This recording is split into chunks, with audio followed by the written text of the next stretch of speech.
আমি আবারও বলছি, অনুষ্ঠানের বক্তারা যখন বলবেন প্রত্যেক বক্তার পরে, কারণ আমার আশেপাশে যে লোকরা আছে তারা বলে গাছের পাতা আজও আমাদের জন্য যেমন সবুজ ছিল, আপনাদের জন্য উনি যে কেন গাইছেন, কেন মুখ নাড়ছেন, উনি পৌঁছে যেতে চান কার কাছে? উনি তো বাচ্চাই মনে হয়, আমরা চেষ্টা না করে থাকি তাহলে আমি সন্তানকে কি করবো?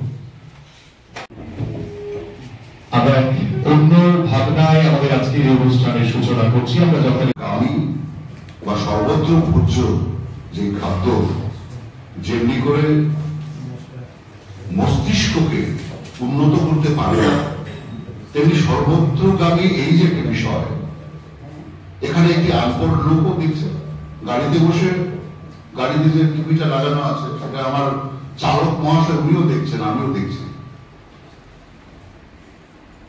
আমি যে অর্থ এবং শ্রম ব্যয় করে শিক্ষার যে জায়গা থেকে পৌঁছেছি, উনি সেই জায়গায় পৌঁছতে পারেননি।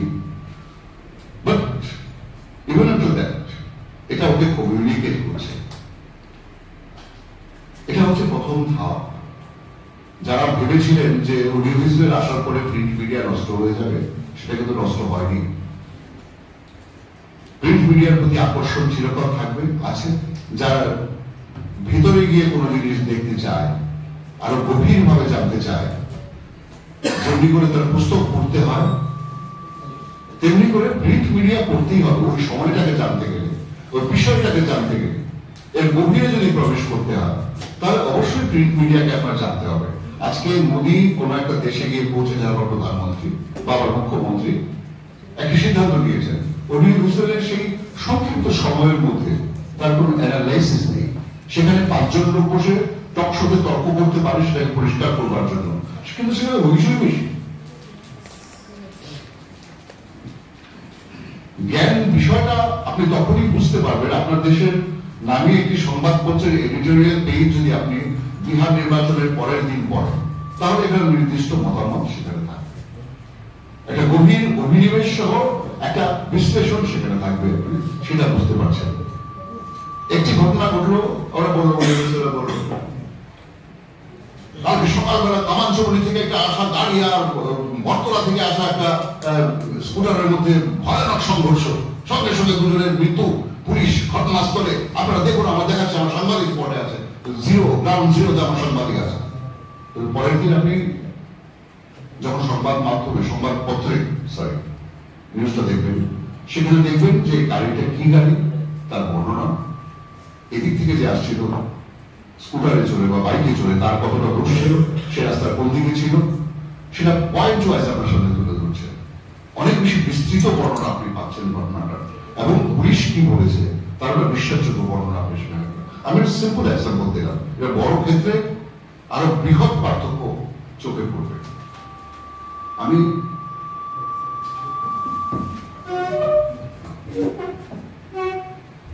আমি যেখানে যাচ্ছি কথাগুলো, আমার মনে হচ্ছে কথা, আমি এই যে কথাগুলি বলি সেটা ইকো করছে, সেটা করছে কি ক্লিয়ার শোনা যাচ্ছে? তো সেই ক্ষেত্রে পরবর্তীকালে সোশ্যাল মিডিয়া বিভিন্ন ফর্ম, ফেসবুক, হোয়াটসঅ্যাপে, ইউটিউবে অত্যন্ত শক্তিশালী একটা মাধ্যম, এই নিয়ে কোনো সন্দেহ নেই। আমরা যেখানেই যেটা করি, সৃষ্টিশীল কোনো কাজ করবে, আমি ব্যক্তি মানুষ, সেখানে আমার প্রতিভার কথা জানাতে পারি। সোশ্যাল মিডিয়া তৈরি করার অন্যতম এবং একমাত্র উদ্দেশ্য কিন্তু এটাই। কোথায় কোন গ্রামের গভীরে একটি বালিকা অত্যন্ত সুন্দর গান করতেন বা গান করেন, ওনার সুযোগ নেই আগরতলা রবীন্দ্র শতবার্ষিকী ভবনে এসে সঙ্গীত পরিবেশনের, সেরকম সোর্স নেই, জানাশোনা নেই, অথচ উনি গাইতে চান, জানাতে চান মানুষকে, তিনি আরামসে জানাতে পারছেন। আমি একটা বিষয় নিয়ে পড়াশোনা করেছি, আমি চাই সেটা শেয়ার করতে, আমার জ্ঞানকে আমি প্রবাহিত করতে চাই আমার প্রজন্মের মধ্যে। আমি সেখানে বসে কিছুই বসে কথা বলতে পারি সেখানে। আমি একটা ভালো বাদ্যযন্ত্র বাজাই, তার নাম হলো চম্পেং। এই চম্পেং এর কথা বহু মানুষ জানেন।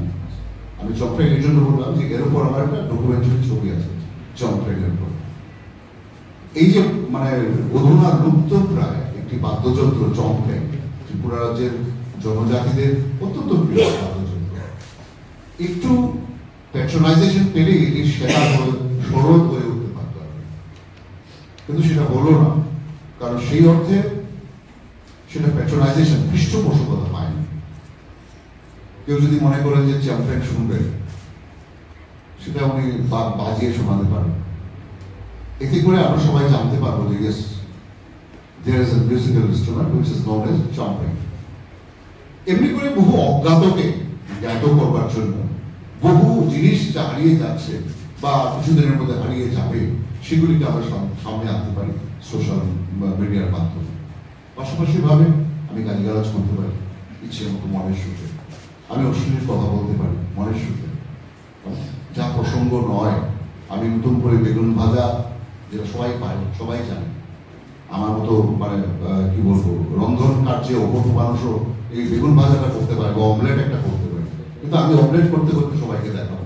আপনারা দেখেছেন অমলেটটা একটু এরকম করে করে অমলেটটা করতে হয়, এবং কয়েক হাজার লাইক সঙ্গে সঙ্গে পড়ে যাবে বা এসব পড়ে যাবে। প্রশ্ন হচ্ছে সেটা যে এরা অপ্রয়োজনে ব্যবহার করছে সোশ্যাল মিডিয়া। মনে রাখতে হবে নবপ্রজন্মের যে এই যে সামাজিক মাধ্যমকে, আপনারা যারা জার্নালিজমের ছাত্রছাত্রী আপনারা তো বলেন, এর বাইরে যে বৃহত্তর যুব সমাজ রয়েছে যারা বিভিন্ন পেশায় রয়েছে বা কোনো পেশায় ঢুকবে বলে অপেক্ষমান, তাদেরকে বুঝতে হবে সোশ্যাল মিডিয়াকে কিভাবে ব্যবহার করতে হবে, কতটা শক্তিশালী ভাবে আপনি ব্যবহার করতে পারছেন। এটা বিশেষ সময়ে সেটাকে শুধু ব্যবহৃত হলো আর সারা বছর এটা অজ্ঞানতা প্রচার করলো, এতে করে কিন্তু আমার জেনারেশন ক্রমশ ব্ল্যাঙ্ক অ্যাডেড হতে বাধ্য। আমরা যারা স্কুল কলেজ বা বিশ্ববিদ্যালয়ে শিক্ষকতা করেছি বা আমরা যারা ছাত্রছাত্রীদের সঙ্গে প্রতিনিয়ত মিশেছি, একটা কথা বলি যে জেনারেশন যে শব্দটা, সেটাতেই আমার ব্যক্তিগতভাবে কোনো বিশ্বাস নেই। জেনারেশন এমনি হয় না।